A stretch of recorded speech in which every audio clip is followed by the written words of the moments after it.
Chapter 10. Of Gratitude for the Grace of God. Why seekest thou rest when thou art born to labour? Prepare thyself for patience more than for comforts, and for bearing the cross more than for joy.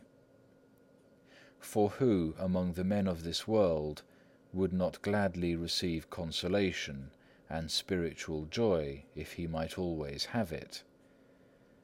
For spiritual comforts exceed all the delights of the world and all the pleasures of the flesh.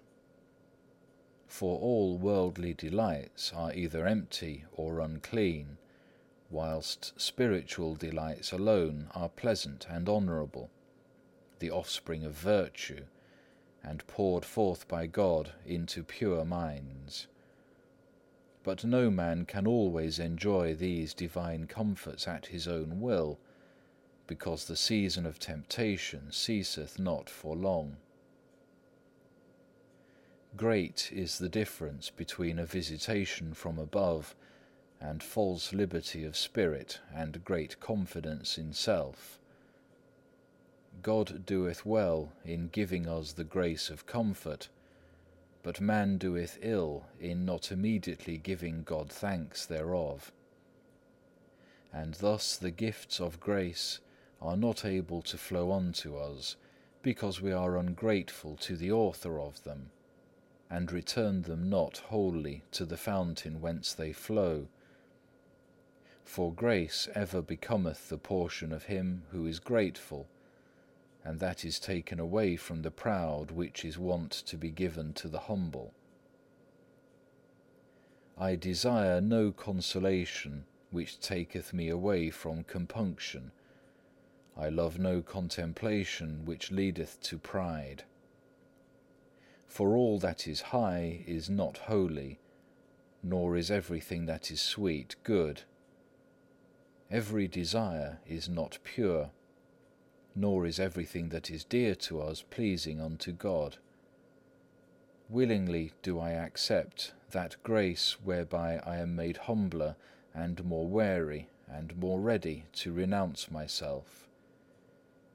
He who is made learned by the gift of grace, and taught wisdom by the stroke of the withdrawal thereof, will not dare to claim any good thing for himself, but will rather confess that he is poor and needy.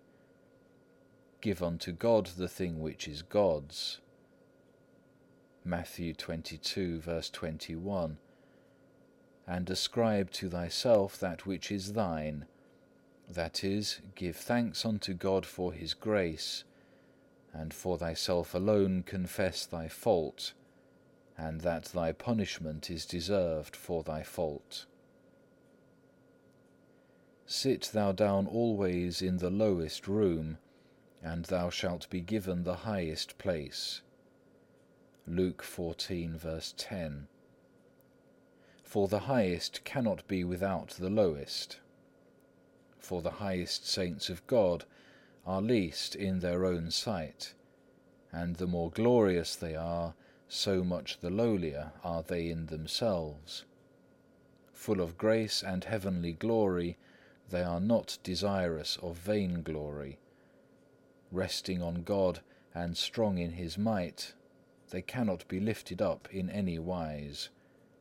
And they who ascribe unto God all the good which they have received, seek not glory of one another, but the glory which cometh from God only. And they desire that God shall be praised in himself, and in all his saints above all things, and they are always striving for this very thing. Be thankful, therefore, for the least benefit, and thou shalt be worthy to receive greater.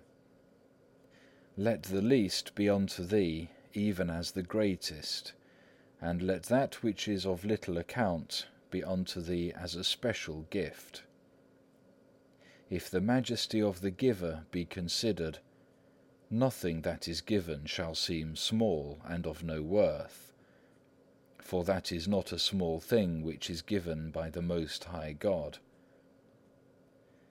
Yea, though he gave punishment and stripes, we ought to be thankful, because he ever doth for our profit whatever he suffereth to come upon us.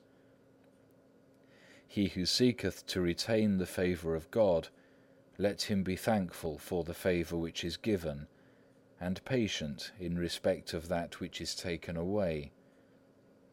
Let him pray that it may return.